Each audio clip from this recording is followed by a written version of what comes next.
Assalamualaikum warahmatullahi wabarakatuh. Alhamdulillahirabbil alamin. Wassalatu wassalamu ala sayyidil mursalin wa ala alihi wa sahbihi wa man tabi'ahum bi ihsanin ila yaumiddin. Pendengar yang dirahmati Allah Subhanahu wa taala, alhamdulillah pada kesempatan sore hari ini kembali kita bersua di udara dalam kajian ilmiah Untayan Mutiara Nasihat dalam pembahasan kitab hadis Riyadhus Shalihin yang disampaikan secara langsung oleh Fadilatul Syekh Abdul Muhsin Fadil Syekh Abdul Razak bin Abdul Muhsin Al-Badar Hafizahumullahu Ta'ala. Dan seperti biasa kajian ini akan diterjemahkan oleh Al-Ustaz Abu Abdul Muhsin Firanda langsung dari kota Madinah, dan kita telah tersambung. Kita akan coba untuk menyapa terlebih dahulu. Assalamualaikum warahmatullahi wabarakatuh ya Fadilatul Syekh. Waalaikumsalam warahmatullahi wabarakatuh. Ahlan wa marhaban bikum wa bi jami'il mustami'in. As'alullah azza wa jalla lana jami'an at-tawfiq was-sadad wal-'aun 'ala kulli khair. Alhamdulillah, jazakallah khair. Dan pendengar yang dirahmati Allah Subhanahu wa taala, mari kita simak pelajaran dari pembahasan kitab hadis Riyadhus Shalihin ini, dan kepada beliau falyatafaddal mashkura ya Syekh. Alhamdulillah rabbil alamin, wa asyhadu an la ilaha illallah wahdahu la syarika lah, wa asyhadu anna Muhammadan abduhu wa rasuluhu sallallahu wa sallam alaihi wa ala alihi wa ashabihi ajma'in. Amma ba'd, يواصل الإمام النووي رحمه الله تعالى إيراد الأدلة في باب الإخلاص وإحضار النية في جميع الأعمال والأقوال والأحوال البارزة والخفية. أورد رحمه الله تعالى حديث أبي إسحاق سعد بن أبي وقاص رضي الله عنه، وهو أحد العشرة المشهود لهم بالجنة رضي الله عنهم، قال: جاءني رسول الله صلى الله عليه وسلم يعودني عام حجة الوداع من وجع اشتد بي، فقلت: يا رسول الله، إني قد بلغ بي من الوجع ما ترى، وأنا ذو مال ولا يرثني إلا ابنة لي، أفأتصدق بثلثي مالي؟ قال: لا. قلت: فالشطر يا رسول الله؟ فقال: لا. قلت: فالثلث يا رسول الله؟ قال: الثلث، والثلث كثير أو كبير. إنك إن تذر ورثتك أغنياء خير من أن تذرهم عالة يتكففون الناس، وإنك لن تنفق نفقة تبتغي بها وجه الله إلا أجرت عليها حتى ما تجعل في امرأتك. قال: فقلت: يا رسول الله، أخلف بعد أصحابي؟ قال: إنك لن تخلف فتعمل عملا تبتغي به وجه الله إلا ازددت به درجة ورفعة، ولعلك أن تخلف حتى ينتفع بك أقوام ويضر بك آخرون. اللهم أمضي لأصحابي هجرتهم ولا تردهم على أعقابهم، لكن البائس سعد ابن خولة يرثي له رسول الله صلى الله عليه وسلم أن مات بمكة. متفق عليه. هذا الحديث حديث سعد بن أبي وقاص رضي الله عنه أورده الإمام النووي رحمه الله تعالى في كتاب الإخلاص والنية لقول النبي صلى الله عليه وسلم لسعد: وإنك لن تنفق نفقة تبتغي بها وجه الله إلا أجرت عليها حتى ما تجعل في امرأتك. وهذا فيه ثمرة النية الصالحة واحتساب الأجر عند الله عز وجل، فيكون النفقة التي تكون من العبد كل يوم على أهله وأولاده وسعيه في جلب الرزق لهم وإحضار الطعام، كل ذلكم إذا احتسبه وصلحت نيته فيه بينه وبين الله تبارك وتعالى أجر عليه. وهذا فيه ثمرة النية، لأن النبي عليه الصلاة والسلام قال: وإنك لن تنفق نفقة تبتغي بها وجه الله إلا أجرت عليها حتى ما تجعل في امرأتك. فكل هذه الأعمال إذا قام بها العبد يبتغي بها وجه الله سبحانه وتعالى أجر عليها. ففي الحديث ثمرة النية الصالحة وأثرها المبارك. Bismillahirrahmanirrahim. Alhamdulillah. Segala puji dan syukur kita panjatkan kehadirat Allah Subhanahu wa taala. Kita bersaksi bahwasanya tidak ada sembahan yang berhak untuk diserahkan peribadatan kecuali Allah Subhanahu wa taala, penguasa alam semesta ini, dan kita bersaksi bahwasanya Muhammad adalah Rasul Allah dan hamba Allah. Semoga salawat dan salam senantiasa tercurahkan kepada beliau dan juga kepada keluarga beliau serta kepada seluruh sahabat beliau tanpa terkecuali. Para pendengar yang dirahmati oleh Allah Subhanahu wa taala, Al-Imam Nawawi rahimahullah masih meneruskan menyebutkan hadis-hadis yang berkaitan dengan masalah niat yang beliau bawakan dalam bab al-ikhlas wa ihdharun niyyah, bab tentang keikhlasan dan menghadirkan niat dalam segala amalan, dalam segala perkataan, dalam segala kondisi baik yang nampak maupun yang tersembunyi. Dan beliau membawakan hadis dari Abu Ishaq Sa'ad bin Abi Waqqas radhiyallahu taala anhu, salah seorang sahabat yang telah dipersaksikan oleh Nabi sallallahu alaihi wasallam di antara 10 orang yang dipersaksikan oleh Nabi sallallahu alaihi wasallam masuk ke dalam surga. Di antaranya adalah Sa'ad bin Abi Waqqas, Abu Ishaq. Beliau berkata radhiyallahu taala anhu, bahwasanya datang Rasulullah sallallahu alaihi wasallam datang kepadaku menyungukku, yaitu tatkala Sa'ad bin Abi Waqqas dalam keadaan sakit. Ama hajatil wada. Tatkala itu Rasulullah sallallahu alaihi wasallam ya di tahun mereka sedang melaksanakan haji wada, kemudian Sa'ad bin Abi Waqqas dalam keadaan sakit, maka dijenguk oleh Nabi sallallahu alaihi wasallam karena rasa sakit yang amat parah yang dialami oleh Sa'ad bin Abi Waqqas. Maka Sa'ad bin Abi Waqqas berkata kepada Rasulullah, "Wahai Rasulullah, inni qad balagha bi minal waja' ma tara." Sungguh engkau telah melihat aku benar-benar sakit sebagaimana yang kau lihat, sakit yang amat parah. Dan saya memiliki harta yang banyak. Dan tidak ada yang menjadi ahli warisku kecuali cuma seorang putriku saja. Apa atasaddaqu bi thulutsai mali?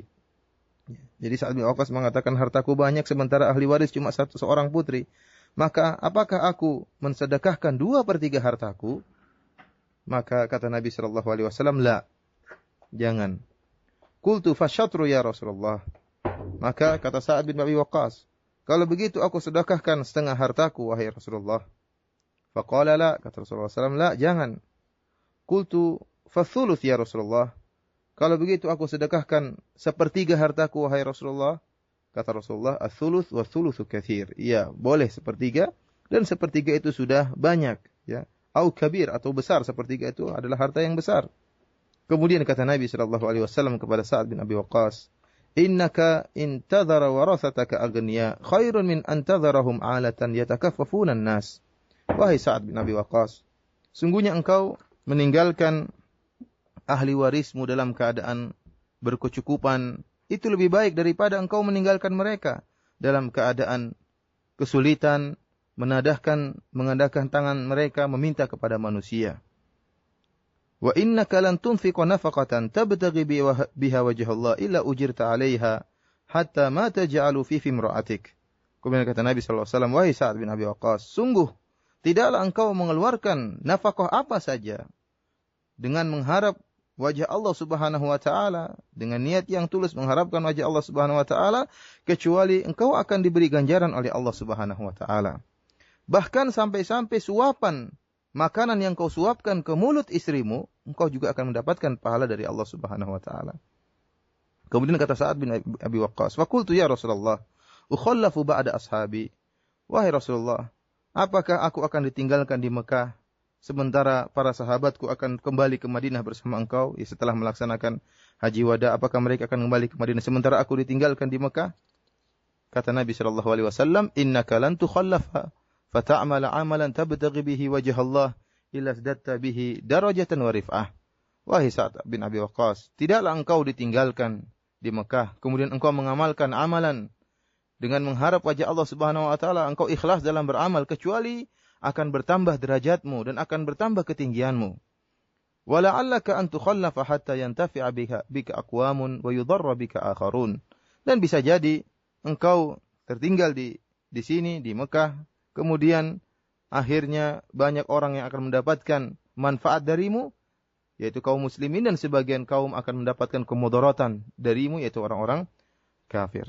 Kemudian kata Nabi sallallahu alaihi wasallam, "Allahumma amdhi li ashabi hijratahum." Ya Allah, langsungkanlah hijrah hijrah para sahabatku, wala taruddahum ala aqabihim, dan jangan engkau kembalikan mereka ke belakang mereka. Lakinil ba'isu Sa'ad bin Khawlah, akan tetapi yang menyedihkan adalah Sa'ad bin Khawlah, yarthilahu Rasulullah sallallahu alaihi wasallam an mata bi Makkah, karena Sa'ad bin Khawlah ini ya disedihkan oleh Nabi sallallahu alaihi wasallam karena dia meninggal di Mekah. Hadis ini diriwayatkan oleh Al-Imam Al-Bukhari dan Imam Muslim dalam sahih mereka. Para pendengar yang dirahmati oleh Allah Subhanahu wa taala, dalam hadis ini yang jadi perhatian kita adalah sabda Nabi sallallahu alaihi wasallam kepada Sa'ad bin Abi Waqqas, "Innaka lan tunfiqa nafaqatan tabtaghi bihi wajhallah." Ini yang jadi perhatian kita. Kata Nabi sallallahu alaihi wasallam kepada Sa'ad bin Abi Waqqas, "Tidaklah engkau menginfakkan infak apapun, namun engkau mengharapkan wajah Allah Subhanahu wa taala, kecuali engkau diberi pahala oleh Allah. Bahkan makanan yang kau suapkan ke mulut istrimu." Ya. Ini menunjukkan akan buah daripada niat yang benar, niat yang lurus. Ya. Dengan tatkala seorang beramal mengharapkan wajah Allah Subhanahu wa taala.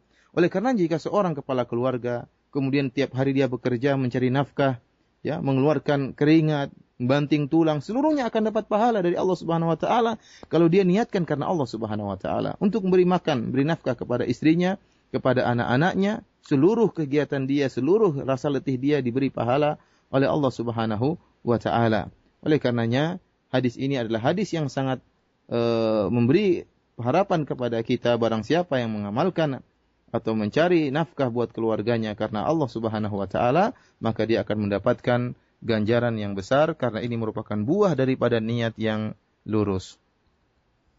وهذا الحديث فيه بيان حسن خلق النبي عليه الصلاة والسلام مع أصحابه رضي الله عنهم، فكان يزور مريضهم ويتفقد أحوالهم ويدعو لهم عليه الصلاة والسلام ويرشدهم لما فيه الخير لهم ويستشيرونه. وهذا فيه أيضا دلالة على مشروعية عيادة المريض واستحباب ذلك لما في ذلك من مؤانسته وإدخال السرور عليه. وكذلك في الحديث دلالة على استحباب استشارة أهل العلم وطلب النصيحة والتوجيه منهم، ولا سيما فيما يشكل على الإنسان، لأن سعد رضي الله عنه استشار النبي عليه الصلاة والسلام في زيارته له. وفي ذلكم في الحديث كما تقدم مكانة الإخلاص العظيمة ومنزلته العلية وما يترتب عليه من عظيم الثواب وجزيل الأجر. وفي الحديث أهمية العناية بمن يعولهم العبد من أهل وذرية، لأن النبي عليه الصلاة والسلام قال: إنك أن تذر ورثتك أغنياء خير من أن تذرهم عالة، أي فقراء يتكففون الناس، أي يسألون بأكفهم الناس، يطلبون منهم أن يعطوهم. وهذا في ضمن معناه ما يدل على الحث على الكسب، لأن قال أن تذر ورثتك أغنياء، فهذا فيه حث على الكسب وتحصيل الرزق حتى يترك مالا لأولاده لا يكونون عالة بعده فقراء يحتاجون إلى الناس، فيحرص على أن يحصل كسبا بحيث يوفر لأولاده وأهله المسكن ويوفر لهم الطعام. وهذا سعد ترك مالا وأخبر عن نفسه للنبي عليه الصلاة والسلام، قال: أنا ذو مال ولا يرثني إلا ابنة لي، أفأتصدق بثلثي مالي؟ هذا في حرص أيضا الصحابة على الصدقة والبذل في سبيل الله عز وجل. قال: لا. قلت: فالشطر يا رسول الله؟ قال: لا. قلت: فالثلث يا رسول الله؟ قال: الثلث والثلث كثير. فرغبه النبي عليه الصلاة والسلام في أن يستبقي أكثر من ثلثي ماله لورثته، وعلل ذلك بقوله: أن تذر ورثتك أغنياء خير من أن تذرهم عالة يتكففون الناس. Para pendengar yang dirahmati oleh Allah Subhanahu wa taala, dalam hadis ini menjelaskan tentang bagaimana indahnya akhlak Nabi sallallahu alaihi wasallam, di mana Nabi sallallahu alaihi wasallam memperhatikan para sahabat beliau. Nabi sallallahu alaihi wasallam mengunjungi para sahabat yang sakit. Nabi sallallahu alaihi wasallam mengecek bagaimana kondisi mereka. Nabi sallallahu alaihi wasallam mendoakan mereka, Nabi sallallahu alaihi wasallam mengarahkan mereka. Dan mereka juga meminta petunjuk dari Nabi sallallahu alaihi wasallam. Sebagaimana dalam hadis ini Nabi sallallahu alaihi wasallam mengunjungi Sa'ad bin Abi Waqqas yang sedang sakit. Oleh karenanya hadis ini juga menunjukkan tentang disyariatkannya kita mengunjungi orang yang sakit. Kalau ada saudara kita yang sakit, sahabat kita yang sakit, kita kunjungi. Karena hal ini tentunya akan memasukkan rasa senang, rasa gembira dalam hatinya. Menunjukkan ada sahabatnya yang perhatian terhadap dia. Dan ini sangat berpengaruh dalam kondisi kesehatan dia. Ya. Kemudian di antara faedah yang bisa kita ambil dari hadis ini, yaitu disunahkan bagi kita untuk bermusyawarah atau minta petunjuk kepada orang yang berilmu. Kita minta nasihat kepada mereka, terutama pada perkara-perkara yang membingungkan kita, yang buat kita bingung, yang buat kita bimbang. Ya, kita bertanya kepada para ahli ilmu, kepada para ustadz, kepada para ulama. Karena dalam hadis ini, Sa'ad bin Abi Waqqas, ya, beliau meminta petunjuk kepada Nabi sallallahu alaihi wasallam tatkala Nabi sallallahu alaihi wasallam mengunjungi beliau. Kemudian hadis ini juga menunjukkan sebagaimana telah lalu menunjukkan akan tingginya urgensinya ikhlas, urgensinya niat yang tulus tatkala beramal. Ya, karena Nabi sallallahu alaihi wasallam menjelaskan jika suatu amalan biasa namun dikerjakan karena mengharapkan pahala dari Allah Subhanahu wa taala, ikhlas karena Allah, maka Allah akan memberikan ganjaran kepada amalan tersebut. Hadis ini juga menunjukkan akan pentingnya seorang memperhatikan yaitu istrinya dan anak-anaknya, orang-orang yang menjadi tanggungannya. Ya.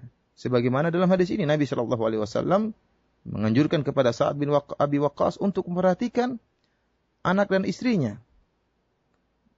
Oleh karenanya Nabi sallallahu alaihi wasallam mengatakan, "Innaka antadhara warasataka agniya, khairun laka min antadharahum 'alatan yatakaffafuna an-nas."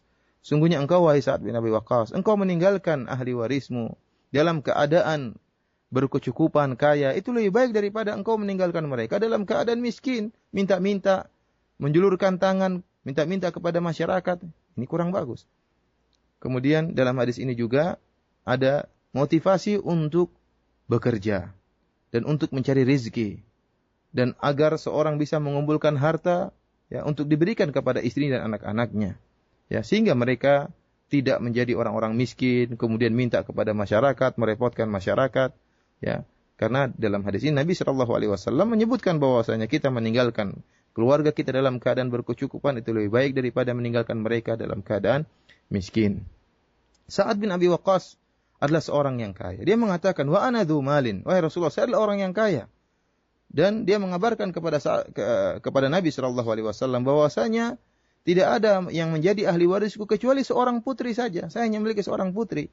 Oleh karenanya, Sa'ad bin Abi Waqqas ingin berniat menginfakkan 2/3 hartanya. 1/3 buat putrinya dan 2/3 dia ingin infakkan di jalan Allah Subhanahu wa taala. Yang ini menunjukkan bagaimana semangat sahabat untuk bersedekah, semangat sahabat untuk mengeluarkan hartanya di jalan Allah Subhanahu wa taala. Maka Sa'ad bin Abi Waqqas bertanya kepada Nabi, meminta masukan dari Nabi sallallahu alaihi wasallam. Maka dia mengatakan, "Apakah saya mensedekahkan 2/3 hartaku?" Kata Nabi, "Jangan." "Bagaimana kalau setengah, wahai Rasulullah?" Kata Nabi, "Jangan." "Bagaimana kalau 1/3?" Maka Nabi sallallahu alaihi wasallam mengatakan, 1/3 dan 1/3 itu banyak. Oleh karenanya Nabi sallallahu alaihi wasallam menasihatkan kepada Sa'ad bin Abi Waqqas untuk mensisakan 2/3 hartanya untuk ahli warisnya. وقول النبي عليه الصلاة والسلام لسعد رضي الله عنه: ولعلك أن تخلف حتى ينتفع بك أقوام ويضر بك آخرون. معنى قوله عليه الصلاة والسلام تخلف أي يطول عمرك، ولعل المراد بانتفاع أقوام به ويضر به آخرون ما حصل عندما فتح العراق فاهتدى به أقوام وغنم المسلمون مغانم كثيرة وقتل على يديه جمع من الكفار فخسروا خسرانا عظيما. Adapun sabda Nabi sallallahu alaihi wasallam, ya.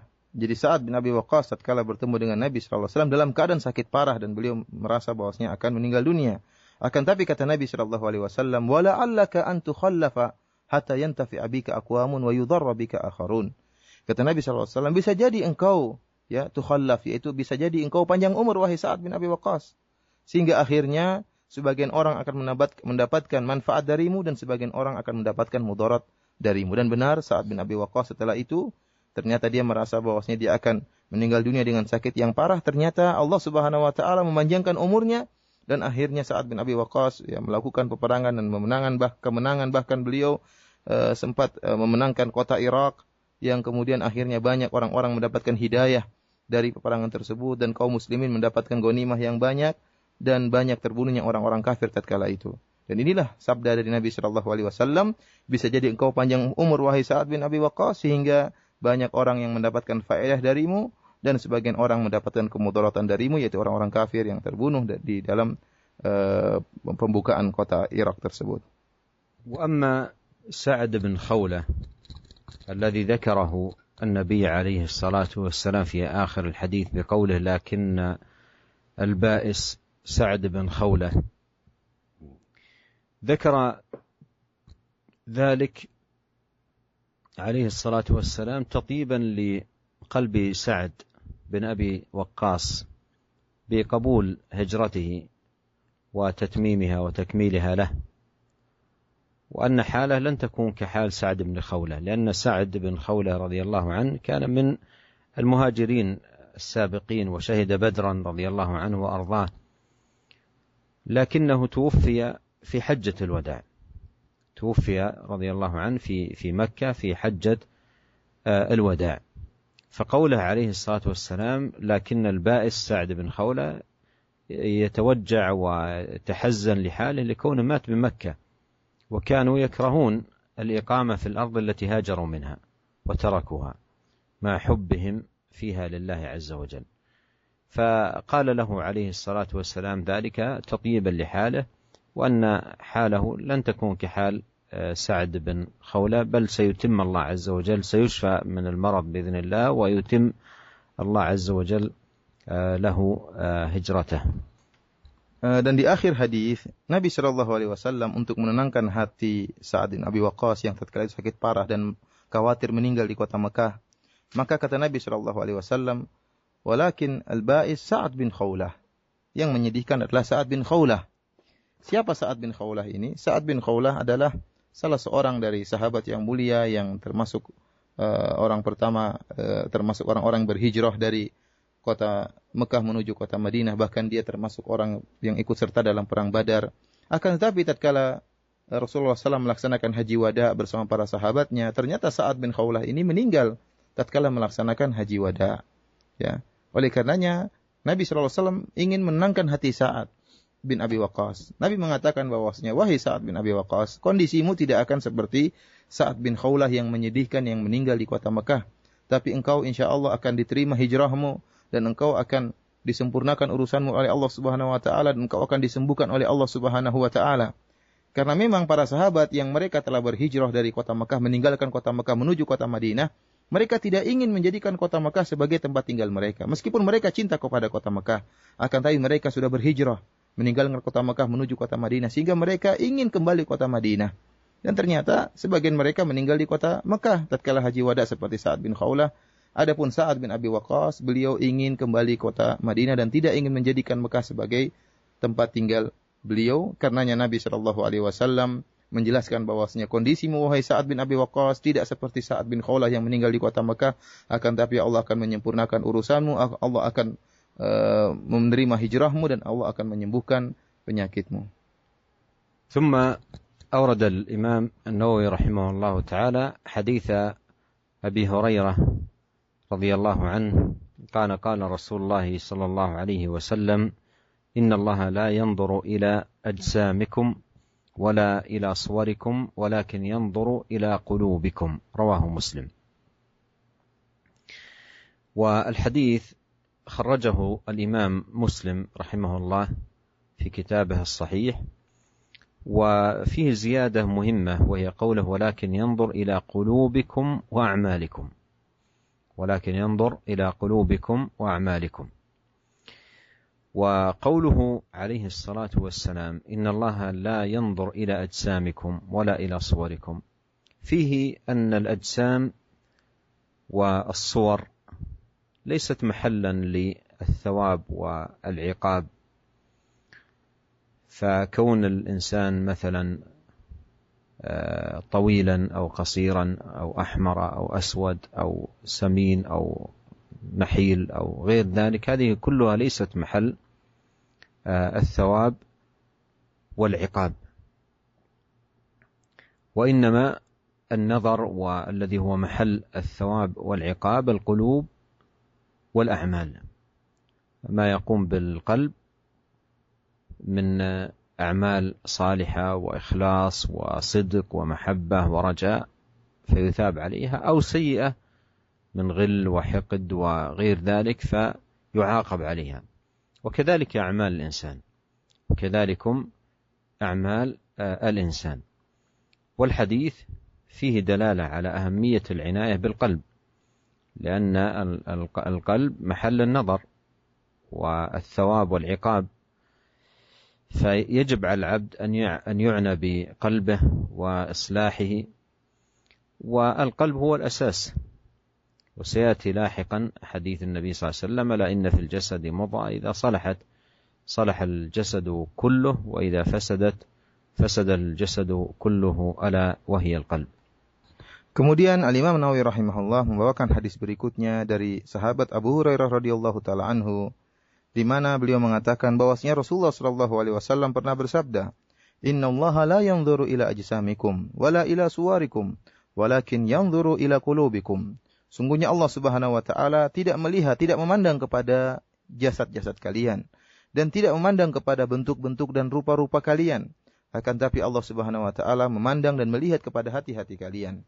Hadis ini adalah hadis yang sahih yang diriwayatkan oleh Imam Muslim dalam kitabnya Sahih Muslim, dan di sana ada tambahan yang sangat penting, yaitu tambahan kata Nabi sallallahu alaihi wasallam, "Walakin yanzuru ila qulubikum wa a'malikum." Akan tapi Allah Subhanahu wa taala memandang kepada hati-hati kalian dan kepada amalan-amalan kalian. Para pendengar radio Roja yang dirahmati oleh Allah Subhanahu wa taala, sabda Nabi sallallahu alaihi wasallam, sungguhnya Allah tidak memandang kepada jasad-jasad kalian dan rupa-rupa kalian. Ini menjelaskan kepada kita bahwasanya jasad, bentuk tubuh, rupa wajah itu bukan merupakan tempat yang mendatangkan pahala atau mendatangkan hukuman dari Allah Subhanahu wa taala. Seorang yang kondisi tubuhnya pendek atau tinggi tidak memberi pengaruh dalam masalah pahala atau hukuman dari Allah Subhanahu wa taala. Seorang mungkin gemuk, mungkin kurus, mungkin hitam, mungkin putih, ya. Ini tidak memberi pengaruh dalam masalah pahala. Akan tapi yang menjadi patokan untuk mendapatkan pahala atau mendapat hukuman adalah masalah hati dan masalah amal. Oleh karenanya kata Nabi sallallahu alaihi wasallam, "Walakin yanzur ila qulubikum wa amalikum." Akan tapi Allah Subhanahu wa taala memandang dan melihat kepada hati-hati kalian dan kepada amalan-amalan kalian. Hati-hatilah, dan hati-hati kita ini dan juga amalan-amalan kita ini yang menjadi patokan untuk melihat adanya pahala atau hukuman. Apa yang terbetik dalam hati kita berupa amalan-amalan soleh seperti ikhlas, kemudian roja, berharap kepada Allah, kemudian amalan-amalan hati yang lainnya, maka ini semua akan dinilai pahala oleh Allah Subhanahu wa taala. Inilah yang dilihat oleh Allah Subhanahu wa taala. Demikian juga apa yang terbetik dalam hati kita berupa kemaksiatan seperti hasad, dengki, berburuk sangka, ini juga dilihat oleh Allah Subhanahu wa taala. Dan inilah yang dinilai oleh Allah Subhanahu wa taala dan mendapatkan dosa bagi kita. Demikian juga amalan-amalan, Allah melihat bagaimana amalan kita. Itu juga dinilai oleh Allah Subhanahu wa taala, baik mendapatkan pahala maupun mendapatkan dosa. Maka dalam hadis ini memberi petunjuk kepada kita akan perhatian terhadap hati.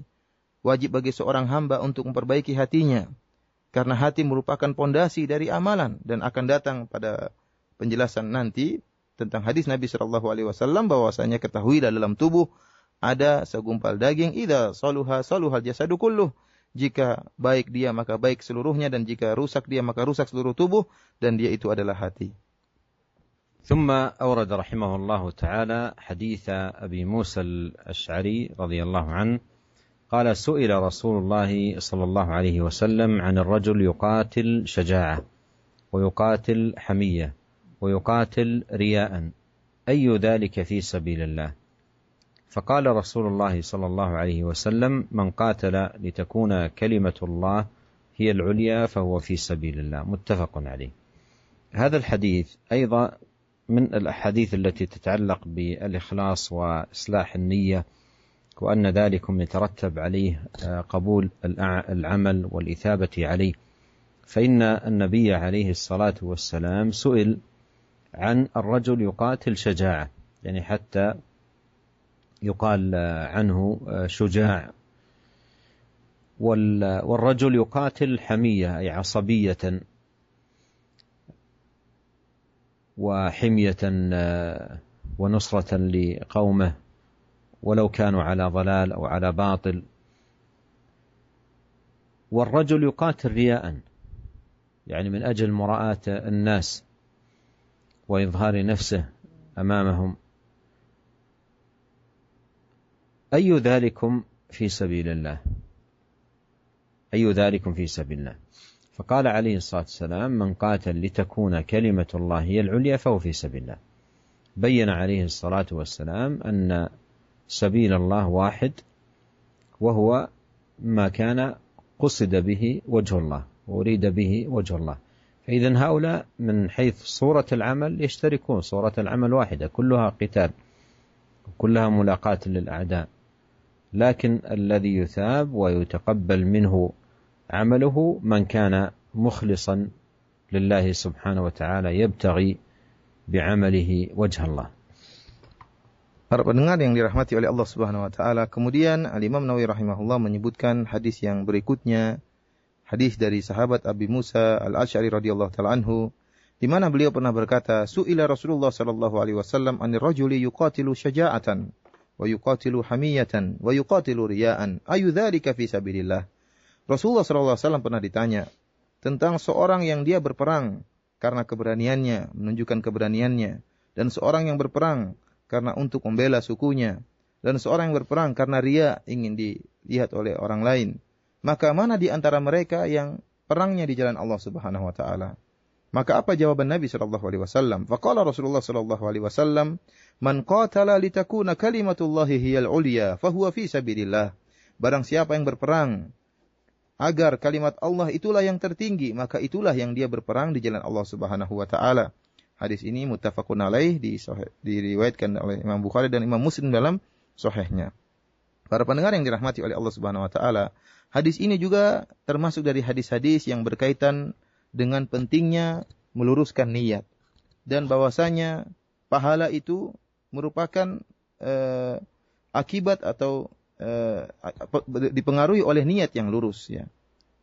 Oleh karenanya dalam hadis ini Nabi SAW ditanya tentang seorang yang dia berperang syaja'atan, yaitu dia berperang untuk menunjukkan bahwasanya dia berani di hadapan orang lain, menunjukkan bagaimana kehebatannya, keberaniannya.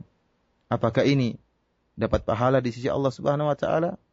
Rasulullah SAW juga ditanya tentang seorang yang dia berperang karena hamiyah, karena membela sukunya meskipun membela kaumnya, meskipun kaumnya di atas kebatilan, namun dia tetap aja berperang untuk membela kaum dan sukunya. Apakah ini juga di jalan Allah Subhanahu wa taala? Dan Rasulullah SAW juga ditanya tentang seorang yang berperang karena riya, ya, untuk menunjukkan kepada orang-orang kehebatannya agar disebut oleh orang-orang lain, agar dikenang dan dikenal oleh masyarakat. Apakah ini juga di jalan Allah Subhanahu wa taala? Ayu dzalikum fi sabilillah. Siapakah di antara mereka yang berjihad di jalan Allah, wahai Rasulullah? Maka Nabi SAW beri jawaban, "Man qatala litakuna kalimatullahi hiyal ulya, fahuwa fi sabilillah." Orang yang berperang, yang berjihad agar dengan tujuan agar kalimat Allah itulah yang tertinggi, maka dialah yang berperang di jalan Allah Subhanahu wa taala. Rasulullah menjelaskan bahwasanya yang jihadnya di jalan Allah cuma satu saja modelnya. Dari sekian banyak model jihad, dari sekian banyak model peperangan, cuma satu saja yang diterima oleh Allah, yaitu yang niatnya ikhlas karena Allah untuk meninggikan kalimat Allah Subhanahu wa taala. Perhatikanlah para pendengar yang dirahmati oleh Allah Subhanahu wa taala, semuanya berjihad. Sama modelnya. Model amal mereka sama. Sama-sama berperang, sama-sama berjihad, sama-sama bermulaqatul a'da, sama-sama bertemu dengan musuh, sama-sama terbunuh, Akan tapi yang dinilai oleh Allah Subhanahu wa taala sebagai amalan soleh cuma satu, yaitu yang berjihad karena niatnya tulus, karena berharap untuk meninggikan kalimat Allah Subhanahu wa taala, bukan karena memamerkan keberaniannya, bukan karena ingin dipuji oleh orang lain, bukan karena membela sukunya meskipun sukunya di atas kebatilan. ثم أورد رحمه الله تعالى حديث أبي بكرة نفيع بن الحارث الثقفي رضي الله عنه أن النبي عليه الصلاة والسلام قال: إذا التقى المسلمان بسيفيهما فالقاتل والمقتول في النار. قلت يا رسول الله هذا القاتل فما بال المقتول؟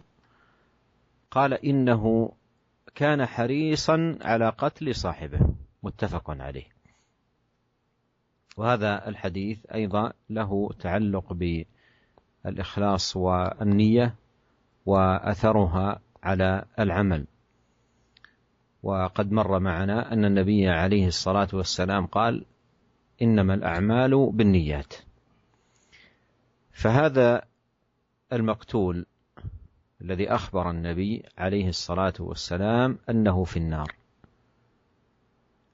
مع أنه رجل مقتول وليس قاتلا، وإنما هو رجل مقتول، فقال النبي صلى الله عليه وسلم أخبر أنه في النار. السبب في ذلك أنه كان حريصا على قتل صاحبه، أي كان ناويا قتل صاحبه وعمل السبب لأن يقتل صاحبه، لكن صاحبه تفوق عليه وقتله، فكان هو وإياه في النار. فهذا فيه التنبيه على أن الأمور معتبرة بالنيات، الأمور معتبرة بالنيات.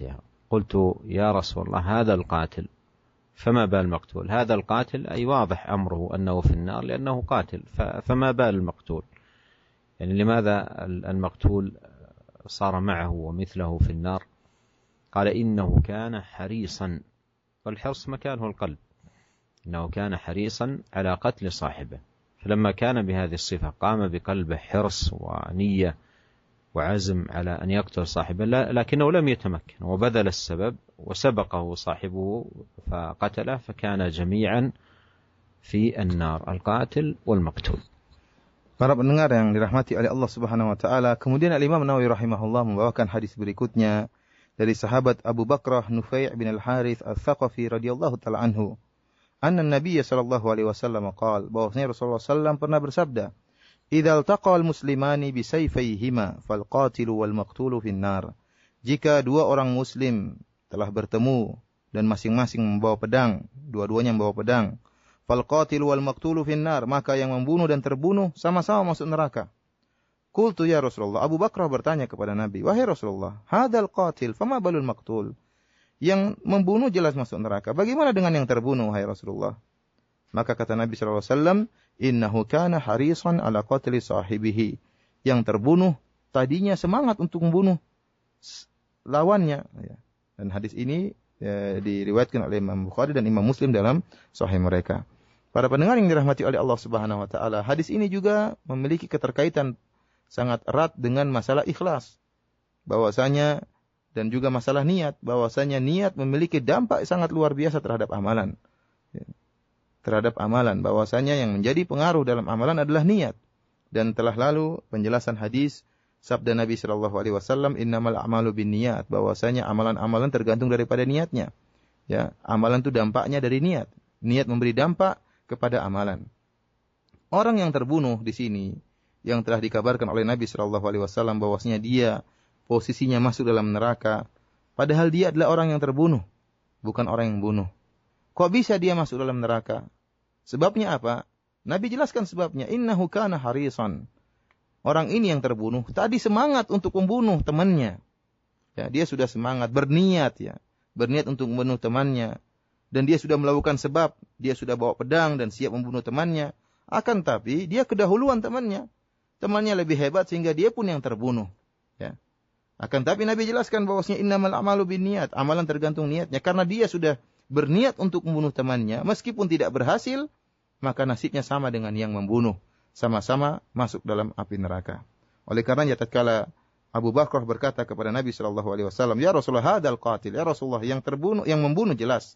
Yang bunuh perkara yang jelas masuk neraka. Fama balul maqtul? Kok bisa yang terbunuh juga masuk dalam neraka jahanam? Nabi jelaskan, innahu kana harisan ala qatli sahibihi. Tadi yang terbunuh juga semangat untuk membunuh saudaranya, membunuh sahabatnya, membunuh temannya. Namun dia sudah kedahuluan terbunuh. Dan semangatnya itu tempatnya di hati, menunjukkan bahwasanya niat memiliki dampak, pengaruh dalam masalah amalan. ثم أورد رحمه الله تعالى حديث أبي هريرة رضي الله عنه قال قال رسول الله صلى الله عليه وسلم صلاة الرجل في جماعة تزيد على صلاته في بيته وصلاته في سوقه 27 درجة وذلك أن أحدهم إذا توضأ فأحسن الوضوء ثم أتى المسجد لا ينهزه إلا الصلاة أي لا ينهضه ولا يقيمه إلا الصلاة لا يريد إلا الصلاة لم يخطو خطوة إلا رفع له بها درجة وحط عنه بها خطيئة حتى يدخل المسجد فإذا دخل المسجد كان في صلاة ما كانت الصلاة هي تحبسه والملائكة يصلون على أحدكم ما دام في مجلسه الذي يصلي فيه يقولون اللهم ارحمه اللهم اغفر له اللهم تب عليه ما لم يؤذي فيه ما لم يحدث فيه متفق عليه وهذا لفظ مسلم.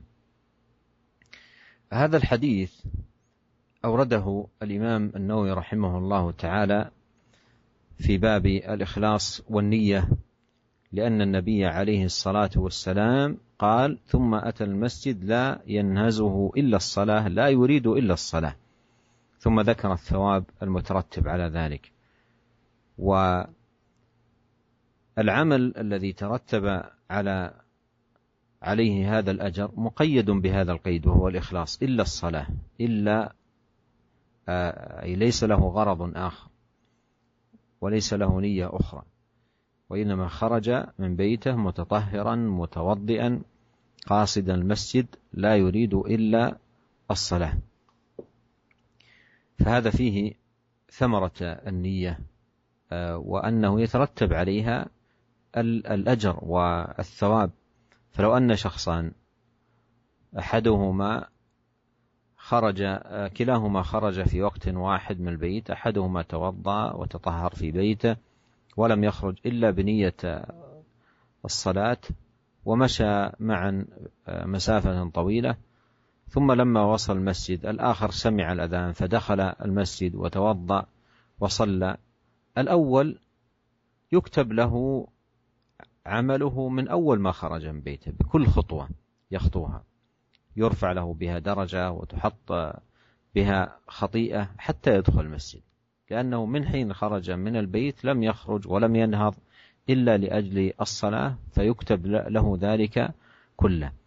فهذا فيه أثر النية مع أن الشخصين عملهما واحدا من حيث الحركة والمشي والمسافة التي قطعاها لكن لما كان ذاك وفق للنية والاهتمام بأمر الصلاة وأنه لم ينهض من بيته إلا لأجلها كتب له كل خطوة يخطوها درجة وحط عنه بها خطيئة.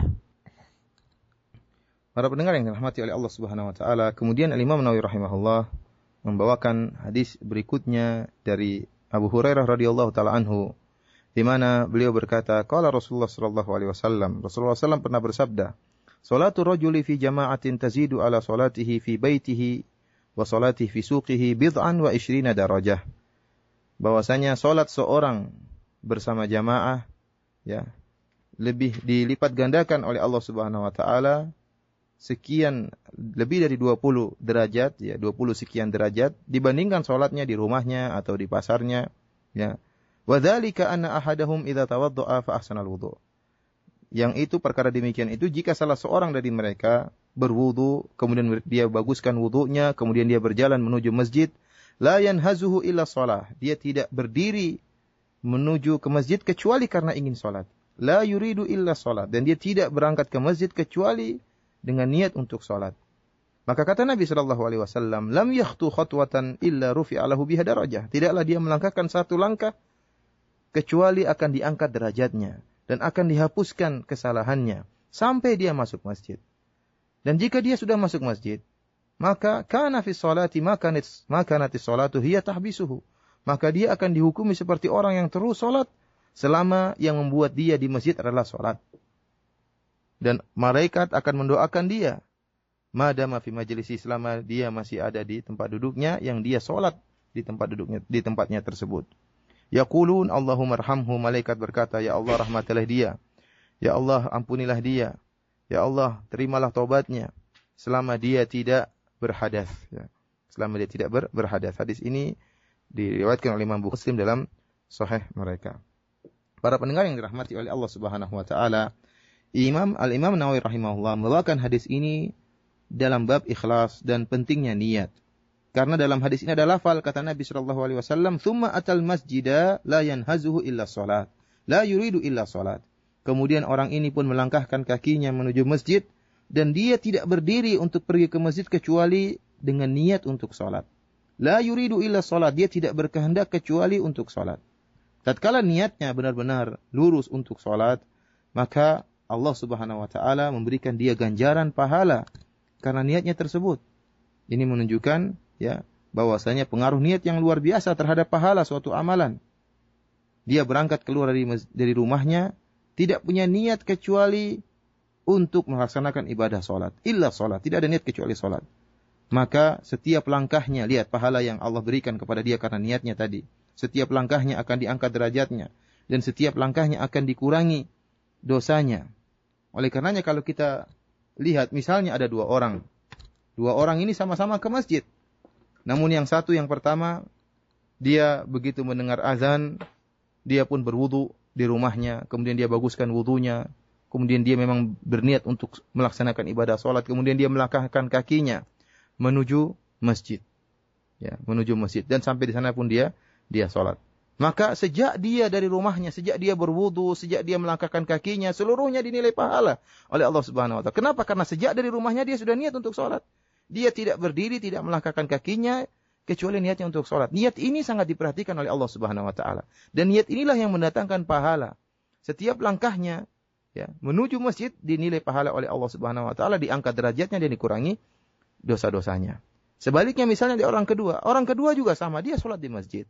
Dan dia juga melangkahkan kakinya menuju masjid. Tetapi kapan dia pasang niatnya? Tatkala dia berada di dekat masjid, padahal rumahnya, jarak rumahnya dengan masjid, sama dengan jarak rumah orang yang pertama dengan masjid. Akan tapi orang yang kedua ini, dia pasang niatnya untuk sholat, tatkala sudah tiba di masjid, baru kemudian dia dengar azan, kemudian dia ingin melaksanakan ibadah sholat. Nah, langkah kakinya dari rumahnya menuju masjid tidak dinilai pahala oleh Allah Subhanahu wa taala karena dia belum pasang niat. Dia baru berniat tatkala sudah tiba di masjid, kemudian dia baru berwudu di masjid. Oleh karenanya pengaruh niat sangat besar, berbeda. Bisa jadi dua orang amalannya sama, gerakannya sama, langkah kakinya sama, jarak yang ditempuh sama, cara sholatnya sama, cara wudunya sama. Akan tapi tatkala niat yang berbeda, yang pertama niatnya sejak di rumah, maka dia akan mendapatkan pahala setiap langkahnya yang dia langkahkan menuju masjid, diangkat derajatnya dan dikurangi dosa-dosanya. والحديث ليس فيه فقط استحباب صلاة الجماعة، بل صلاة الجماعة واجبة، لكن فيه فضل صلاة الجماعة وما يترتب عليها من ثواب، ولا سيما إذا تطهر المرء في بيته. ولهذا من فوائد الحديث فضل أن يتطهر الإنسان في بيته إذا أراد أن يخرج لأن يصلي الجماعة ليفوز بهذا الثواب الذي ذكره النبي صلى الله عليه وسلم في هذا الحديث، حيث قال: لم يخطو خطوة إلا رفع له بها درجة وحط عنه بها خطيئة حتى يدخل المسجid. Para pendengar yang dirahmati oleh Allah Subhanahu wa taala, hadis ini menunjukkan, bukan hanya sekedar menunjukkan disunahkannya salat berjamaah, bahkan salat berjamaah hukumnya wajib. Akan tapi hadis ini menjelaskan tentang keutamaan salat berjamaah, yang dimana seorang mendapatkan 20 sekian derajat kali lipat salat tatkala melaksanakan salat berjamaah, pahalanya dilipat gandakan oleh Allah Subhanahu wa taala. Sebagaimana dalam hadis ini juga dijelaskan tentang keutamaan berwudu di rumah. seorang yang hendak melaksanakan ibadah salat, hendaknya dia berwudu di rumah. Sehingga tatkala dia berwudu di rumah, dia niatkan untuk salat sejak dari rumah, maka setiap langkahnya akan dinilai pahala oleh Allah Subhanahu wa taala, diangkat derajatnya, dikurangi dosa-dosanya. Bayangkan, satu langkah sudah mendapatkan 2 bonus. Bonus pertama diangkat derajatnya, bonus kedua dikurangi dosanya dengan syarat dia berwudu di rumah dan sudah niat salat sejak di rumah. وأما الأدلة على وجوب صلاة الجماعة وإثم من يتخلف عنها فكثيرة، ولعله يأتي لاحقا عند المصنف الإمام النووي رحمه الله تعالى ذكرا وبسطا لهذه الأدلة. Adapun dalil-dalil yang menunjukkan akan wajibnya salat berjamaah tentu sangatlah banyak ya. Dan mudah-mudahan nanti kita akan bahas, mungkin akan disinggung oleh Al-Imam Nawawi rahimahullah dalam bab-bab berikutnya dalam kitabnya Riyadhus Shalihin. نسأل الله الكريم أن ينفعنا جميعا بما علمنا وأن يصلح لنا النية والذرية، والله تعالى أعلم، وصلى الله وسلم على عبده ورسوله نبينا محمد وآله وصحبه. Demikianlah para pendengar Radio Roja dan yang dirahmati oleh Allah Subhanahu wa taala, kajian kita pada kesempatan hari ini. Semoga Allah Subhanahu wa taala senantiasa memberi taufiknya kepada kita dan semoga kita bisa mengamalkan apa yang telah kita ilmui. Wabillahi taufiq wal hidayah. Assalamualaikum warahmatullahi wabarakatuh.